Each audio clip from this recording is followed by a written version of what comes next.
അപ്പോൾ ഇന്ന് നമുക്ക് അടിപൊളി ഒരു പാൻ കേക്ക് ഉണ്ടാക്കിയാലോ. ഒരു റോബസ്റ്റ പഴം എടുത്തിട്ട് ഒരു ഫോർക്ക് വെച്ചിട്ട് നന്നായിട്ട് ഉടച്ചെടുക്കണം.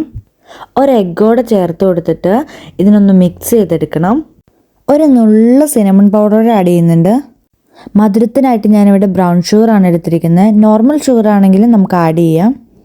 ഈ മിക്സിലോട്ട് ഞാൻ 2 ടേബിൾ സ്പൂൺ പാൽ ആഡ് ചെയ്ത് കൊടുക്കുന്നുണ്ട്. ഈ ഒരു ബാറ്ററിൻ്റെ കൺസിസ്റ്റൻസി നോക്കിയിട്ട് വേണം നമ്മൾ പാൽ ആഡ് ചെയ്ത് കൊടുക്കാനായിട്ട്, കാരണം ഒത്തിരി ലൂസായിട്ട് പോകരുത്. ഇനി ഞാൻ ഓട്സ് ആണ് ചേർത്ത് കൊടുക്കുന്നത്. ഇവിടെ ഞാനൊരു 3 ടേബിൾ സ്പൂൺ ഓട്സ് ആണ് എടുത്തിരിക്കുന്നത്. ഇതിലേക്ക് 1 ടീസ്പൂൺ നമ്മൾ നട്ട്സ് പൊടിച്ചതും കൂടി ആഡ് ചെയ്ത് കൊടുക്കുന്നുണ്ട്. ഇനി ഒരു പാനിലേക്ക് നമുക്കിത് ഒഴിച്ചു കൊടുക്കാം. തീ അപ്പോൾ ചെറിയ ഫ്ലെയിമിലിട്ടിട്ട് വേണം നമുക്കിത് ഉണ്ടാക്കിയെടുക്കാനായിട്ട്. ഒന്ന് മൂടി വെച്ചിട്ട് കുക്ക് ചെയ്തെടുക്കണം. ഒരു 2 മിനിറ്റ് കഴിയുമ്പോൾ ഞാനതൊന്ന് തിരിച്ചിട്ട് കൊടുക്കുന്നുണ്ട്. അപ്പം നെയ്യ് അല്ലെങ്കിൽ ബട്ടർ ജസ്റ്റ് ഇതിൻ്റെ പുറത്തും നമ്മളൊന്ന് സ്പ്രെഡ് ചെയ്ത് കൊടുക്കുന്നുണ്ട്. അപ്പം നമ്മൾ കഴിക്കാൻ നേരത്തെ പാൻ കേക്കിൻ്റെ മുകളിലേക്ക് ഹണി അല്ലെങ്കിൽ ചോക്ലേറ്റ് സിറപ്പ് ഒന്ന് ഒഴിച്ചു കൊടുക്കുകയാണെങ്കിൽ നല്ല ടേസ്റ്റ് ആയിരിക്കും. അപ്പോൾ എല്ലാവരും ട്രൈ ചെയ്ത് നോക്കണം. Thanks for watching. ബൈ.